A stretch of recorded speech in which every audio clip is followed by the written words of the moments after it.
Saudara, usai WUS yang disorot karena beban utang sangat besar, kini kondisi ibu kota Nusantara IKN jadi sorotan media Inggris The Guardian yang mengkritik keadaan IKN semakin sepi. Kita bahas lengkapnya bersama juru bicara PSI, Kamarudin, lalu ada juga peneliti senior Great Institute, Jumhur Hidayat, dan analis politik Yunarto Wijaya. Selamat sore Bapak-Bapak semua. Selamat sore. Selamat sore. Ya, saya mau nanya ke Bang Kamarudin dulu. Bang Kamarudin, kenapa nih lagi-lagi legasinya Pak Jokowi diusik-usik? Kali ini yang terakhir adalah tanggapan dari koran Inggris The Guardian yang mengkritik bahwa kondisi IKN saat ini sepi. Jadi begini ya, Pak Jokowi itu kan membangunnya ya, melihat sesuatu itu secara visioner, jangka panjang ya. Begitu juga dengan IKN. IKN ini amanah pendiri bangsa ya. Soekarno sudah menggagas ya IKN itu tahun 60 ya. Dan kemudian dieksekusi oleh Pak Jokowi dan kemudian Pak Prabowo melanjutkannya. Jadi saya kira nggak ada yang salah dalam hal ini. IKN ya progresnya on the track. Juga Pak Prabowo sudah berkomitmen melanjutkan IKN dalam kepemimpinannya. Hal itu juga bisa kita lihat dengan peraturan presiden ya, baru-baru ini dikeluarkan oleh Pak Prabowo terkait dengan penetapan IKN ini menjadi ibu kota politik tahun 2028. Itu sudah jelas. Ya. Bang Kamarudin. Targetannya dan capaian-capaiannya ya. Itu sudah jelas. Oke. Saya kira sudah jelas. Targetnya sudah jelas, capaian sudah jelas, komitmennya juga sudah jelas akan melanjutkan ibu kota Nusantara nih. Tapi pertanyaannya kenapa ini dikritisi bahkan sama The Guardian yang merupakan koran Inggris begitu, koran luar negeri dengan menyebut bahwa IKN ini seperti kota hantu. Kita begini ya, kita ini lagi membangun bangsa ya. Tentunya kritikan-kritikan ya, baik di internal maupun dari luar ya kita tetap harus menghargainya. Tapi yang paling penting adalah faktor internal kita sebagai bangsa yang besar ya, sebagai bangsa yang punya gagasan-gagasan besar seperti gagasan Pak Jokowi ingin menciptakan Indonesia sentris ya. Gagasan ini adalah gagasan Indonesia sentris ya. Selama ini pembangunan itu hanya berpusat ya di Jawa gitu ya. PDB kita 58% itu di Jawa. Populasi manusianya 56% itu di Jawa. Pak Jokowi kan ingin ya membutuhkan pemerataan, pembangunan dengan konsep Indonesia. Jadi dengan kritik ini ditanggapnya apa Bang Kamarudin pesannya? Ya. Dengan kritik yang dilakukan oleh koran Inggris, media Inggris ini apa pesan yang ditangkap? Ya, kita melihat kritikan ini positif ya buat kita bangsa Indonesia dalam melihat progres pembangunan IKN. Tetapi apa yang dilihat oleh bangsa luar ya tentunya ya belum tentu juga itu sesuai dengan fakta yang terjadi di lapangan ya. Saya kira di lapangan berjalan terus progresnya. Misalnya dikatakan IKN sebagai kota hantu itu hanya saya kira ilusi saja ya. Saya kira ya IKN itu berjalan pembangunannya, bahkan Pak Prabowo sendiri sudah berkomitmen, bahkan sudah menetapkan capaiannya di tahun 2028 ya, kita akan menjadi ibu kota politik di. Jadi ini merupakan kritik yang membangun aja sebenarnya, nggak ada masalah gitu ya. Kalau gitu saya tanyakan ke Bang Jumhur. Bang Jumhur, kan kemarin waktu itu terakhir adalah Pak Presiden menyatakan komitmennya akan melanjutkan IKN di 2008 menjadi ibu kota politik. Nah sebenarnya ibu kota politik ini apa nih? Ada pembeda nggak dengan IKN? Ya saya rasa itu sih semacam eufemisme aja dari sebetulnya apalah itu tidak layak untuk diteruskan sebetulnya. Tapi mungkin tidak mau terburu-buru ya itu gambaran kami dari luar. Dan faktanya memang. Maksudnya tidak layak diteruskan gimana nih Bang Jumhur? Ya sekarang gini ya, kita nih memang agak dalam 10 tahun pemerintahan Jokowi itu peradaban bangsa kita tuh diturunin gitu. Jadi segala sesuatu hanya berdasarkan soal fisik. Soal ibu kota itu ya tuan-tuan dan puan-puan itu soal ruh bukan soal fisik ya. Jadi kalau bangun fisik itu semua orang juga bisa, dan yang menarik lagi bahwa pembangunan IKN juga tidak dalam satu perencanaan yang utuh gitu loh. Tiba-tiba dipidatokan oleh presiden dan semua orang terjebak harus membangun IKN. Nggak pernah ada perencanaan diskusi publik FGD apa, nggak pernah ada. Tapi sekarang Karena bukan kita sudah ada komitmen bahwa di 2028 IKN akan menjadi ibu kota politik? Iya, saya setuju itu sudah ada, tapi perubahan-perubahan itu sangat mungkin terjadi. Besok sekarang ada yang namanya opportunity loss gitu ya, uang sekian puluh triliun mau dialihkan ke sana, sekarang udah 75 triliun loh.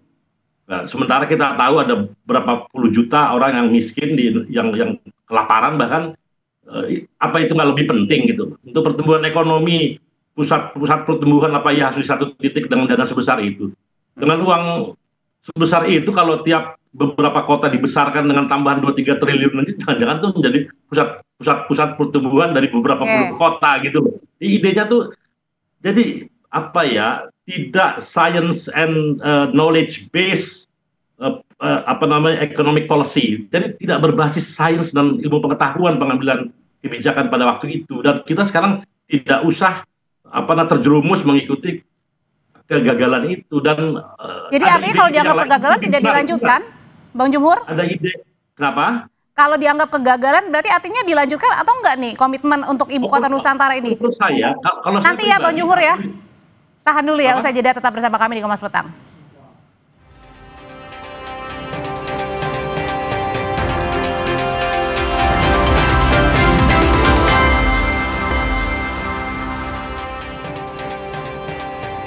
Oke, sebelum kita berdialog di sore hari ini, kita akan memperlihatkan lagi sebenarnya apa sih yang dikritik dari koran The Guardian yang menyebut bahwa ibu kota Nusantara atau IKN ini terancam menjadi kota hantu, begitu ya. Itu adalah highlight ya atau tema atau judul besar yang dibuat pada tanggal 29 Oktober 2025. Jadi pertanyaan saya Mas Toto, sebenarnya terancam kota hantu versinya The Guardian ini tertujunya ke siapa? Ke Pak Jokowi atau ke Pak Prabowo?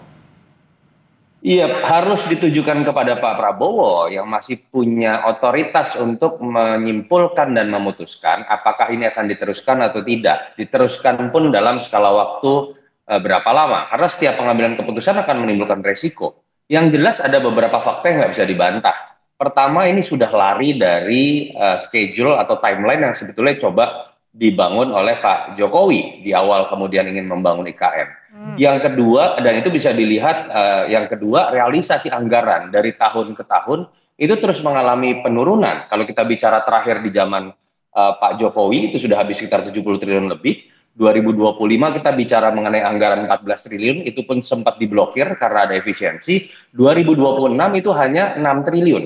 Pertanyaannya kemudian kan adalah, saya nggak bisa menyalahkan Guardian, bahwa ketika ada sesuatu yang sudah dibangun, dan kemudian anggarannya malah terus-menerus makin kecil, apakah kemudian yang dibangun itu tidak akan menjadi sesuatu yang mangkrak? Dan kemudian terlihat seperti kota hantu, tanda kutip ya. Itu menurut saya hal yang lumrah. Nah, ini yang menurut saya memang harus ditegaskan oleh Pak Prabowo. Karena ada faktor ketiga yang kita lihat, betul ada Perpres yang kemudian memastikan keberlanjutan pembangunan, tapi ada terminologi yang berubah loh. Bahwa ini tidak disebut lagi sebagai ibu kota negara, tapi ibu kota politik. Silahkan. Jadi artinya apa Mas Toto dengan tadi anggarannya semakin berkurang kemudian di 2028 sebenarnya? Kalau anggaran semakin berkurang, jelas bahwa Pak Prabowo itu memang dalam skala prioritasnya. Ketika kita bicara Asta Cita, ketika bicara mengenai bagaimana kampanye politik Pak Prabowo ini tidak memprioritaskan IKN. Pak Prabowo ini fokus pada dua hal.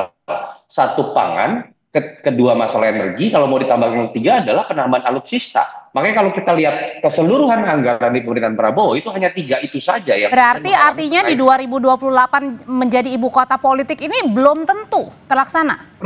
Pertanyaan saya, ibu kota politik apa, Audrey? Itu tidak ada di undang-undang. Bang Jumhur mungkin menjawab dari mungkin dari Bang Kamarudin ya. Bang Jumhur saya pikir tidak dalam posisi itu karena Bang Jumhur tidak setuju. Dan itu tidak pernah terjelaskan. Ketika ditanyakan ke KSP, tidak bisa dijelaskan juga. Kita mungkin bisa lihat, bisa kemudian menyimpulkan dari situ dulu. Kenapa sih kemudian terminologi ini diubah? Sehingga kemudian kalau bisa dijelaskan, kita bisa tahu niatnya ini memang diteruskan atau tidak. Kalau menurut saya, kita biarkan Pak Prabowo dalam konteks berbicara mengenai Indonesia. Apakah anggarannya cukup atau tidak? Apakah ini baik untuk Indonesia atau tidak? Jangan dilihat dari sisi hubungan baik Pak Prabowo dengan Pak Jokowi. Ini masalah yang jauh lebih. Oke, kalau gitu untuk penegasan saja kalau gitu Bang Kamarudin, sebenarnya apa sih tanggapan dari Pak Jokowi sendiri? Pak Jokowi sudah tahu pastikan dengan 2028 ini berkomitmen Pak Prabowo untuk menjadikan IKN sebagai ibu kota politik. Apa tanggapannya Pak Jokowi? Ya, ini saya bukan mengomentari tanggapan Pak Jokowi ya. Kalau Pak Jokowi ya silahkan diminta tanggapannya gitu. Oke, dari ini versi saya sebagai PSI? juru bicara PSI gitu ya. Yang pertama memang gagasan awal Pak Jokowi itu ya terkait dengan IKN itu adalah ibu kota politik ya. Kemudian Jakarta menjadi ekonomi sentris ya. Ya pusat ibu kota ekonomi pemerintahan, Bang Kamarudin ya. Ibu kota politik itu belum pernah muncul sebelumnya. Besar itu yang digelontorkan ya oleh Pak Jokowi untuk kemudian bagaimana membangun bangsa ini yang lebih berkeadilan ya dan berkelanjutan. Kemudian Pak Prabowo ya, skema Pak Prabowo itu sudah jelas ya, targetannya sudah jelas ya. Perpres yang dikeluarkan ya beberapa minggu yang lalu itu menandakan komitmen beliau ya untuk bagaimana melanjutkan IKN menjadi pusat ibu kota politik ya, atau kemudian menjadi sentral pemerintahan di IKN. Itu saya kira sudah jelas. Oke, kalau gitu saya mau tanya deh, kalau gitu berkaitan dengan Perpres 79 ini tentang komitmen Pak Prabowo untuk melanjutkan IKN menjadi ibu kota politik dan di 2028, pertanyaan apakah ini bentuk komitmen dari seorang Pak Prabowo Subianto untuk melanjutkan proyek IKN, Bang Jumhur? Saya kira itu adalah komitmen Pak Prabowo ya. Kita tahu ya Pak Prabowo sama Pak Jokowi ya saling Bang Jumhur, Bang Kamarudin, terkait dengan keberlanjutan ya pembangunan Oke. yang telah pertanyaan ini saya tujukan ke Bang Jumhur, Bang Kamarudin, sebentar. Kemudian dilanjutkan oleh Pak Prabowo. Itu saya kira sudah clear. Terkait persoalan persoalan alokasi APBN ya, itu persoalan teknis ya. Itu juga bisa di tahun berikutnya. Ya. Oke, sebentar Bang Jumhur. Bang Kamarudin sebentar. Skemanya tidak hanya persoalan skema APBN ya, pembangunan IKN ini. Saya kira itu. Oke, Bang Kamarudin. Bang Kamarudin sebentar ya. Tahan dulu sebentar, Bang Jumhur. Kalau gitu apa tanggapannya sebenarnya di Perpres 79 ini, apakah ini merupakan bentuk komitmen yang serius betul dari Pak Prabowo dan kenapa juga mengubahnya ke ibu kota politik bukan ibu kota Nusantara begitu? Komitmen yang sangat serius dari Presiden Prabowo itu pada rakyat, memberdayakan rakyat jelata, itu yang komitmen yang paling pasti. Kalau untuk IKN menurut saya itu, ini feeling saya itu kayak semacam eufemisme ya, cara perlahan-lahan untuk meyakinkan kita tidak radikal untuk menghentikan stop. Bahkan mungkin ini proses daripada opportunity loss ya. Jadi berkurang dan kemudian nanti pada waktunya barangkali ada ide-ide untuk menjadikan itu semacam ibu kota Kalimantan Timur itu pernah muncul kan di DPR atau di itu, saya rasa itu baik gitu loh. Jadi tetap itu jadi semacam orang bisa melihat ke sana, bisa istirahat juga orang-orang pusat. Presiden mau rapat sekali-sekali kayak di Cipanas, Tampak Siring, Bogor, saya rasa itu baik-baik aja. Tetap menjadi kegiatan ekonomi, tapi tidak lagi membutuhkan biaya paling banter, biaya perawatan lah. Nah, kalau itu saya rasa pasti masuk akal. Jadi tidak kita sebut sama sekali kota hantu, tidak. Apalagi kalau bisa dilobi ibu kota Kalimantan Timur pindah ke situ, wah itu dahsyat tuh. Jadi itu bisa hidup. Jadi tidak jadi kota hantu. Oke, tapi kemudian kenapa dirawat juga kalau misalnya memang tidak jadi apa-apa nantinya? Jadi begini, enggak apa-apa. Punya istana bagus kan, kita kalau punya istana oke-oke aja, karena itu udah jadi nggak bisa diapa-apain juga. Masa mau dirubuhin kan nggak mungkin dong. Tapi jangan sampai itu kemudian sama sekali tidak bermanfaat untuk publik gitu loh. Setidak-tidaknya sudah dibangun di situ bisa dimanfaat menjadi ibu kota. Oke, jangan sampai tempat wisata. Oke, jangan sampai tidak bermanfaat untuk publik. Sebenarnya ini problemnya di mana Mas Toto melihatnya? Sebenarnya komitmen yang kemudian dipertanyakan untuk dijalankan atau tidak, atau memang investornya yang sedikit di sana untuk berinvestasi, atau ada apanya ini tidak dilanjutkan? Kalau ya, kan makanya jadi terancam ibu kota, jadi kota hantu. Iya, tadi saya belum mendapatkan jawaban tuh ketika bicara terminologi mengenai ibu kota politik, kenapa kemudian muncul pertama kali. Saya harus ralat ya, Pak Jokowi tidak pernah sekalipun menyebutkan Bang Kamarudin ini istilahnya ibu kota politik. Ibu kota politik itu baru muncul di Perpres Pak Prabowo dan itu sampai sekarang tidak pernah dijelaskan. Yang kedua, Audrey, bagaimana realisasi anggaran yang terus-menerus turun itu kan memperlihatkan skala prioritas. Apakah itu sah-sah saja? Sah-sah saja. Rakyat sudah memberikan otoritas sepenuhnya kontrak politik kepada presiden yang baru. Betul ada continuity dalam konteks Pak Prabowo melanjutkan Pak Jokowi, tapi kan kita tahu bahwa dua orang ini dua orang yang berbeda. Konteksnya menurut saya sampai sekarang berhenti pada level bahwa Pak Jokowi bisa menitipkan anaknya saja kok menjadi wapres. Tapi ketika berbicara program, dari awal kalau kita belajar mengenai karakter kepemimpinan, prioritas kampanye politik, Pak Prabowo dan Pak Jokowi punya prioritas yang berbeda. Silahkan dilihat prioritas anggaran Pak Jokowi selama 10 tahun dengan prioritas anggaran Pak Prabowo dalam 2 tahun terakhir. Jadi artinya Hal yang benar, sangat berbeda. Mas Toto, jadi Dan artinya itu jangan-jangan sah-sah saja. Oke, jadi artinya jangan-jangan benar nih terancam menjadi kota sepi begitu versinya The Guardian nih. Artinya begini Audrey, betul ini nggak bisa hitam putih bahwa ketika berbicara mengenai melanjutkan atau stop itu bisa dilakukan langsung begitu saja. Contoh, kalau kemudian melanjutkan nggak bisa juga Pak Prabowo dipush untuk kemudian anggarannya sekencang Pak Jokowi karena kita punya keterbatasan cash flow. Tapi andai kata pun di stop, saya sepakat juga dengan Bang Jumhor, nggak mungkin di stop begitu saja karena kemudian pertanyaannya apakah kemudian itu bisa dianggap kerugian negara, uang yang sudah keluar hampir 100 triliun.